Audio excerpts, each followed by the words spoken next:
Good evening and welcome to episode 46. As always, we will start with our gratitude attitude. So, if you would please gently close your eyes. Take a deep breath. As you exhale, relax your body.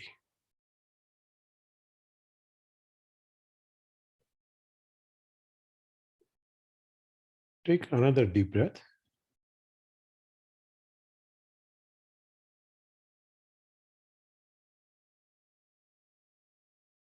And as you exhale, relax some more.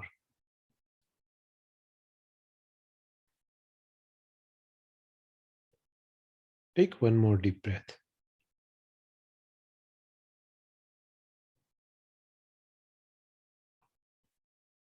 This time, completely let yourself go.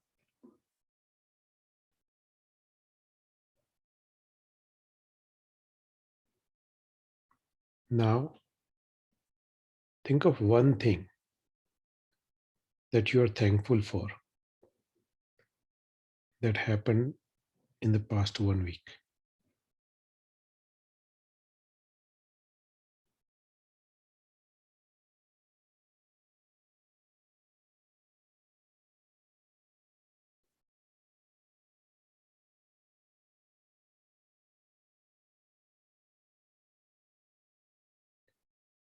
Once you have identified that,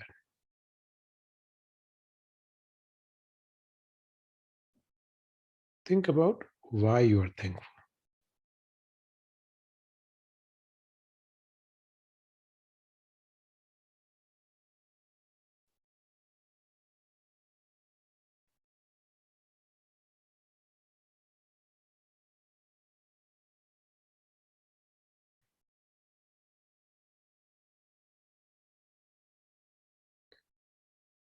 And now let's set this thing free. If you are by yourself, say it out loud what you are thankful for and why. If you are with someone, tell it to each other.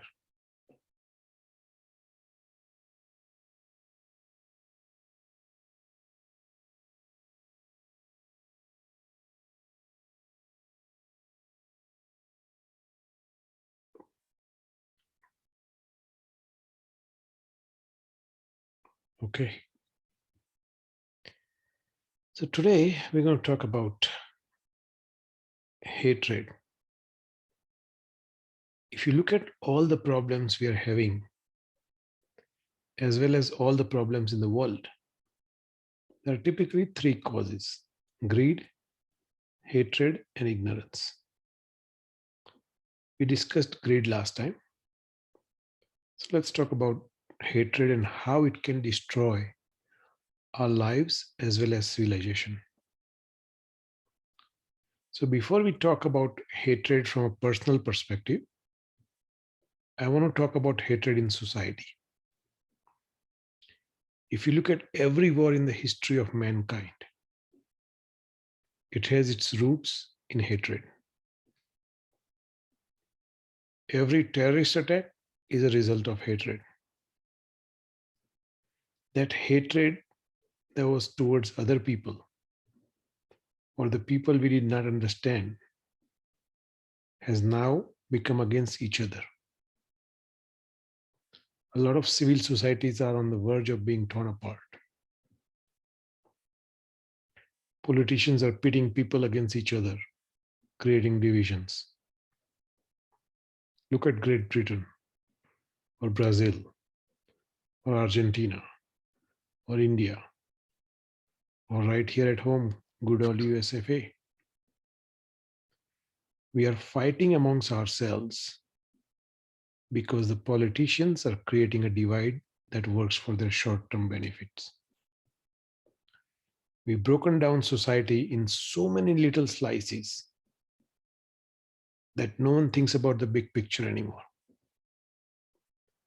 It used to be that what's good for the goose was good for the gander. I'm sure you heard that before. Now, every goose, every gander, every duckling needs their own island, and no one wants to share. Media is largely to blame because without media being complicit, the politicians would not have a way to distribute this hatred. I especially remember during Trump's presidency, right here in USA. And no matter your politics, there was this daily hatred spilled out by major cable networks. If he sneezed, he was spreading germs. And if he didn't, he was holding something up. It was insanity, right? But that is what gave fuel to the fire. The same story is playing out everywhere, it seems. So now that we understand societal hatred, hopefully we can all think rationally without regard to what the media is spouting out. I hope you recall from our karma series that there is such a thing as collective karma. So you might want to revisit our karma videos as a refresher. It's all outlined on the YouTube channel. Now let's look at hatred at an individual level. Where does that hatred come from? The root cause of hatred tends to be our belief that our I is inherently existent. We grasp on that I, that self, so more important than everything else around us. Hatred is also aversion, meaning a strong dislike, right? We tend to dislike things that we consider different from us. We don't think this is a part of us or that we are all interconnected. So we develop aversion towards those beings.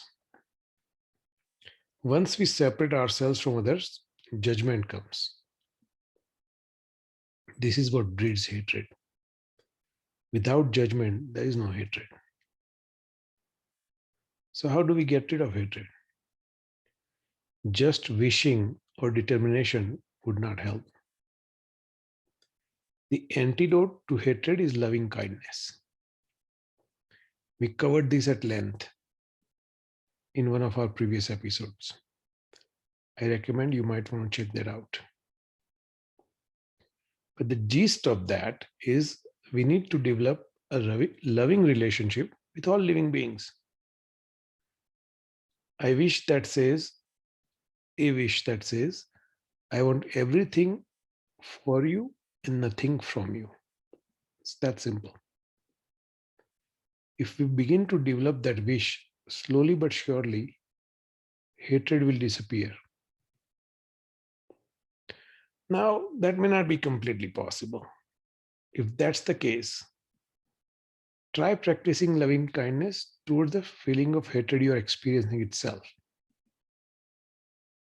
So, in other words, accept the feeling itself, be comfortable with it, and the hatred will disappear. There is another type of hatred that we all have experienced, and that is self hatred. This is one of the worst kind of hatred, if you will. It will destroy you internally.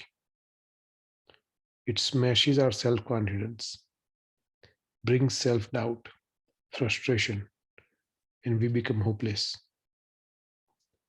All we are doing is telling ourselves that we are not worthy and that we are not qualified, and so on. We are exaggerating our bad qualities. But in reality, it's just a mental image or perception we have of our specific quality. There's absolutely nothing behind that mental image to support it. It is something our mind made it up, just a mental projection or hallucination.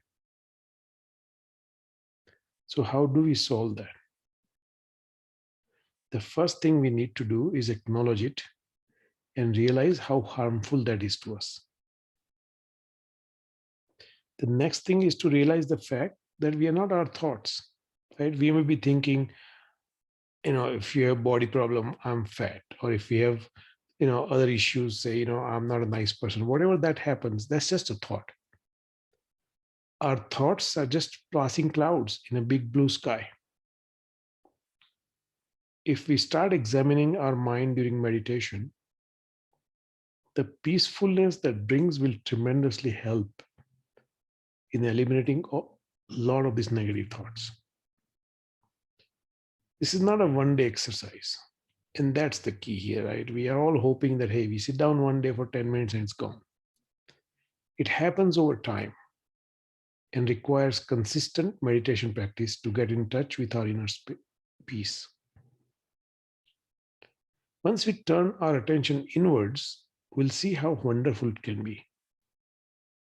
This also allows us to identify with our shortcomings without identifying with ourselves. So, point is that yes, we may have that bad habit. We can identify that, but that's not us. We need to realize that. We are not our faults. Our faults or shortcomings are passing, and we can change those habits that we may have developed. So, hopefully, this is helpful, and you can put this into practice in your daily lives with your meditation practice. So, in our meditation today, we'll first settle down in our hearts. Then we'll perform what is known as absorption of cessation of meditation. It's a little bit of mouthful, but all that means is no thoughts, no feelings, no sensation. Imagine we are a piece of wood. A piece of wood has no thought or feeling or emotion. Just like that, we'll stay still in our mind, experiencing a deep peace. We'll hold that peace as long as we can. This is considered instant relief meditation for stress, anxiety, etc. So if you're ready, we'll start. See if you can get into your meditation posture. Get into a cross-legged sitting position. If you're not able to, just make sure your legs are straight. Keep your back upright.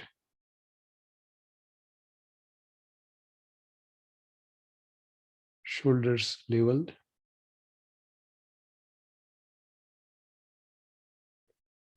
Gently close your eyes.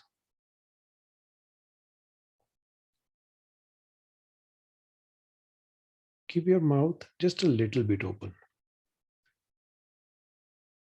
So any tension you may be holding in your jaws will dissipate.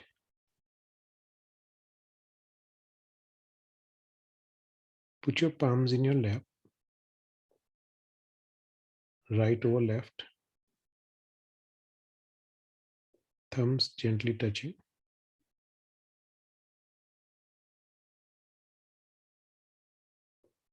Now take a deep breath.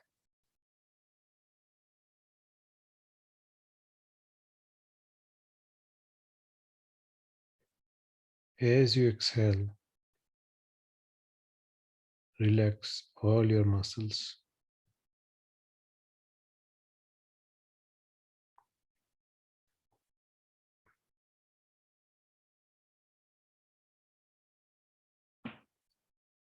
Bring your attention to the sensation of your breath.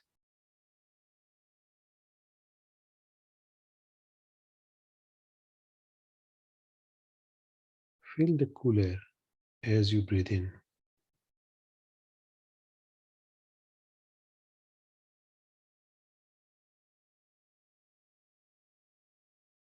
Feel slightly warmer air as you breathe out.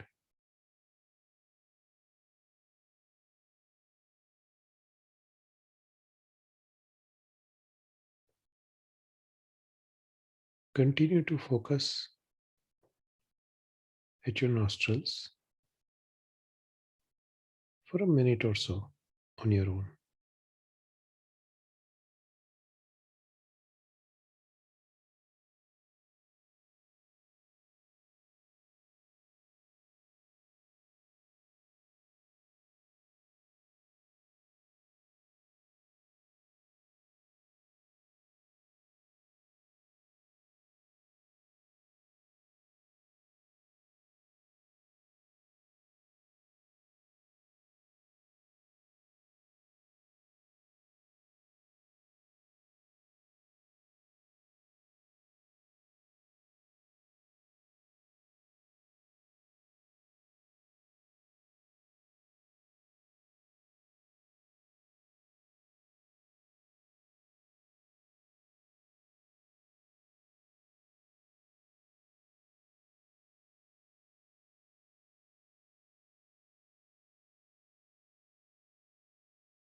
Now, bring your attention to your heart.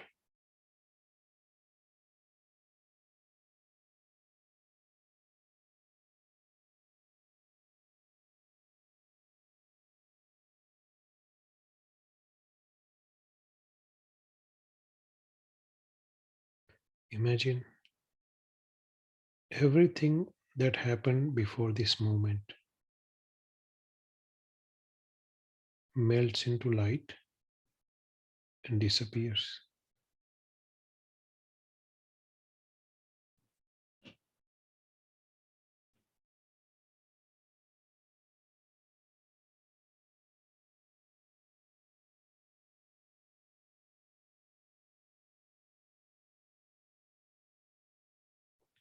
Things have yet not happened, are not real anyway. So it's just this moment.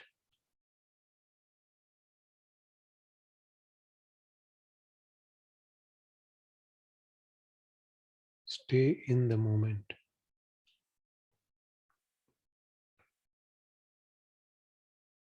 without any concerns about past or the future.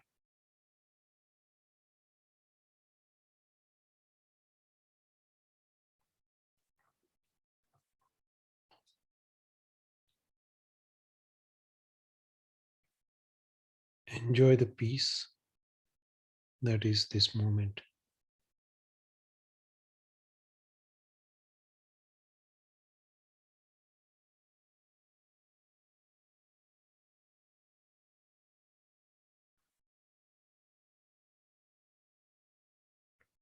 Let that carry you to the next peaceful moment.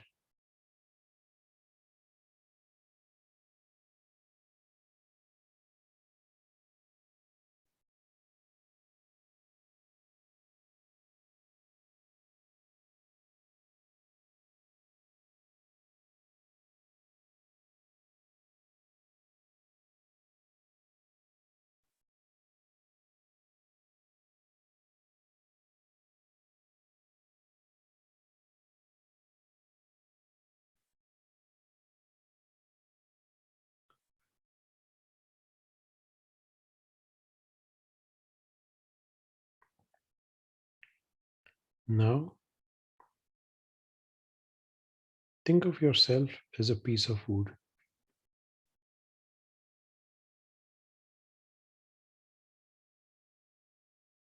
A piece of wood has no thoughts,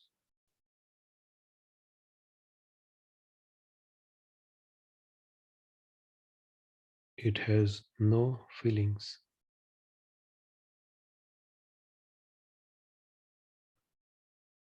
it has no sensations.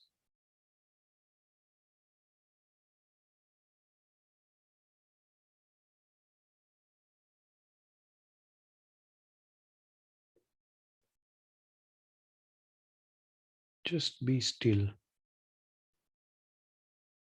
like a piece of wood.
Thought arises,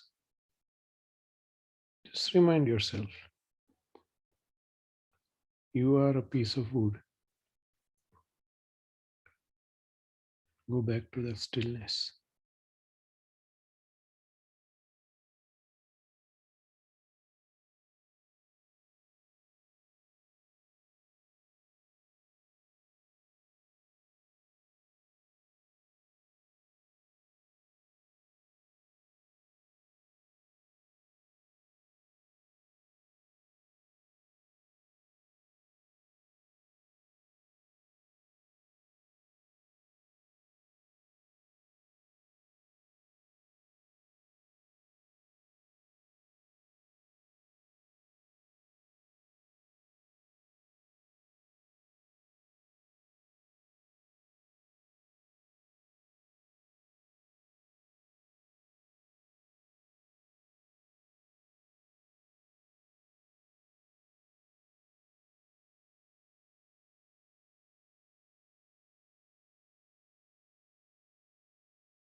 If your thoughts take you into a different world, just come back. Focus on the sensation of your breath for about 5 to 10 breaths, and then bring your focus back to stillness, that is, piece of food.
If a thought comes to your mind,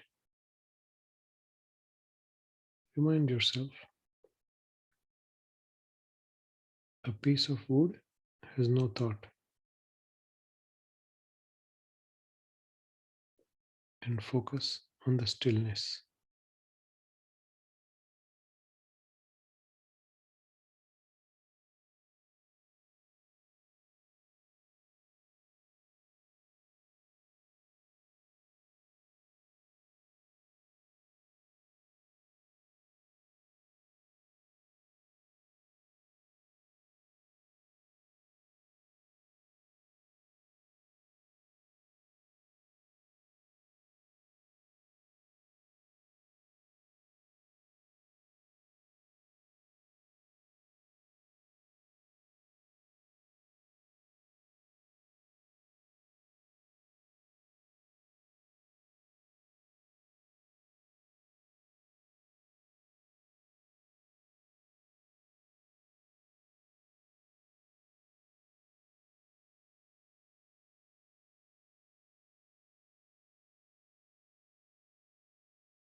If you have drifted away with your thought process,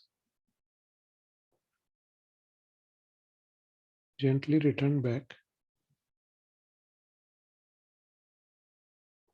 Bring your focus to sensation of your breath for about 5 to 10 breaths. And then bring your focus back to stillness, that is piece of wood.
Enjoy the peace at your root mind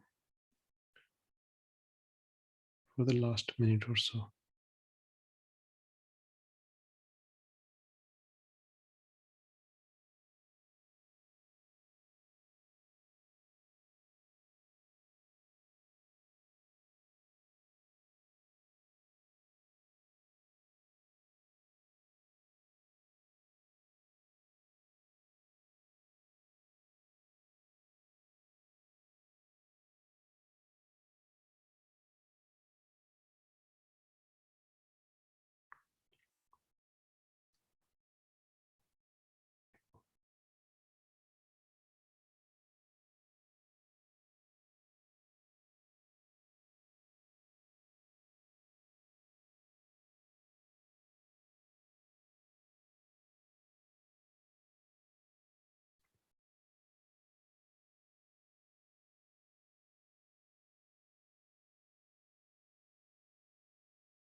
When you're ready, gently open your eyes.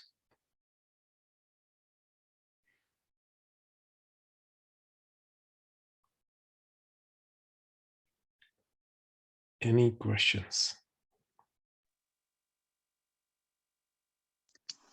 So, Neera, we know, right, that we have heard, I think we have heard from you, we have heard from other folks that what we create for others, we have to experience it first, whether it's love, hatred, whatever we are trying to give. It's like we have to experience it first, right? Right? But sometimes, whether it's work, whether it's home, I mean, people may act in an irrational manner, and that awareness is lost, that we are not supposed to hate. We're supposed to still not hate you. I So think, Rashmi, you hit the uh, hammer on the nail, right? Because if just sitting here, yeah, we're not supposed to. It's easy to talk, right? But in that heat of that moment, if we remember, that is the key. And that comes with, you know, making sure that all the negative process in our mind is cleared up. That comes through meditation. Because once you are at peace with yourself, that hatred would not come out as easily. I'm not sure it makes sense or not, but a lot of this thing comes out because we are not at peace with ourselves. We are constantly fighting with who we are, right? Always trying to do something XYZ different. I And totally, I totally agree, because I've seen, like, with meditation, uh I think something within happens that there is more control. and less reaction for sure. Exactly. Yep.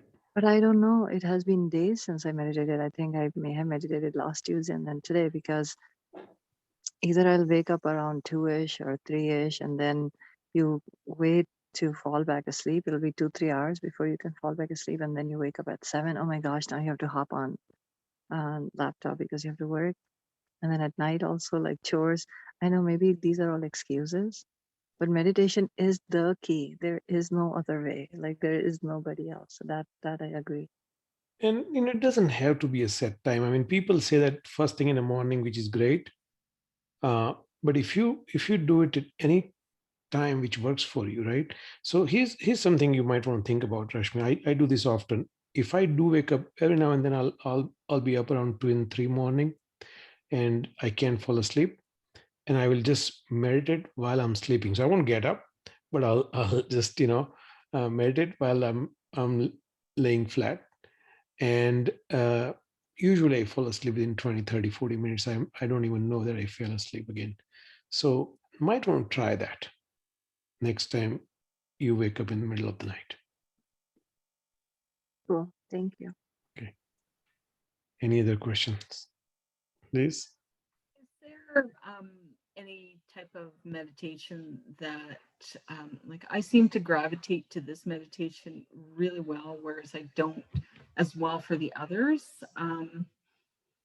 Would I just practice this meditation then, or? Absolutely. Whatever works for you, we don't have to keep changing. Only reason I keep changing is that different people gravitate to different meditation practices, right? So Mhm. one thing I am in the process of doing, it may take me few weeks to do it. Hopefully in next 4 weeks, I'm hoping that on our blog, I'm going to put a guided meditation section, just the audio, Yeah. and just the meditations and different types. Like, I think we covered 10 or 12 different types of meditation here, and we'll have each one of those. So you can, take your pick, and you don't have to go through all the lectures and whatnot, and then just listen to that MP3, and just, uh, you can go through your daily meditation practice. So that's something uh, is in the works. I just need to make sure I find a quiet time to record all of those again. So that's the plan. Great. Thank you. You're welcome. Any other questions?